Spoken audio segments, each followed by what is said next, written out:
BSF रे चाकरीर सुवर्ण सुजोग ITI और द्वादश पास प्रार्थी बड़ सुजोग दरमा 1,12,000 टंका सीमा सुरक्षा बल बीएसएफ रे चाकरी पाइबाकू समस्ते स्वप्न देखंती। जदि आपण बीएसएफ रे काम करिबार स्वप्न देखंती तेबे एहा एक भल सुजोग। एथिपई बीएसएफ ग्रुप बी एवं सी पई अनेक पदवी पई नियुक्ति प्रदान करिछि। एही पदवी पई आवेदन करिबाकू योजना करुथिबा जेकोनोसी प्रार्थी ऑफिशियल वेबसाइट सक .gov.in जाई आवेदन करि परिबे। एही पोस्ट गुड़िक पई आवेदन प्रक्रिया आरंभ होईछि। बीएसएफ र एही नियुक्ति माध्यमरे समुदाय 141 टी पदवी पूरण हेबो। एही पोस्ट गुड़िक पई आवेदन करिबाकू चाहुथिबा व्यक्ति जून 16 रे किंबा पूर्वरु आवेदन करि परिबे। बीएसएफ नियुक्ति 2024 माध्यमरे पूरण हेबाकू थिबा पोस्ट गुड़िकरे paramedical staff, SMT workshop, veterinary staff एवं लाइब्रेरियन रे विभिन्न ग्रुप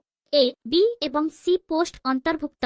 योग्यता बीएसएफ र एही नियुक्ति अधीन रे आवेदन करिबाकू चाहुथिबा प्रार्थी मानकर सरकारी विज्ञप्ति रे दिया जायथिबा योग्यता थिबा आवश्यक। सेही परी प्रार्थीଙ୍କ बयस सीमा विज्ञप्ति अनुଯାयी हेबो। आवेदन शुल्क जेकोनोसी प्रार्थी जीए बीएसएफ र एही नियुक्ति पई आवेदन करूछंती एवं अणसरक्षित वर्गर अटंती तेबे तांकू आवेदन फी भाबरे 100 टंका देबाकू पड़िबो। जेउठारे संरक्षित वर्गर प्रार्थीଙ୍କୁ कौनसी शुल्क देबाकू पड़िबो नाही। एही परी चयन कराजिब लिखित परीक्षा, physical test, skill test, post नियुक्ति अनुଯାयी डॉक्यूमेंट जांच, डाक्तरी परीक्षा। एही परी आवेदन करंतु सीमा सुरक्षा बलर ऑफिशियल वेबसाइट रे sf.gov.in को जानतु। होम पेज नियुक्ति विभाग रे क्लिक करंतु। आवेदन लिंक रे क्लिक करंतु। आवेदन फॉर्म को भल भाबे पूर्ण करंतु। एहा परे आवेदन शुल्क पैठ करंतु एवं दाखल बटन उपरे क्लिक करंतु। भविष्यतर प्रमाण पई आवेदन फॉर्म सेव करंतु। दर्शक बंधु एमिति लेटेस्ट न्यूज जानिबा पई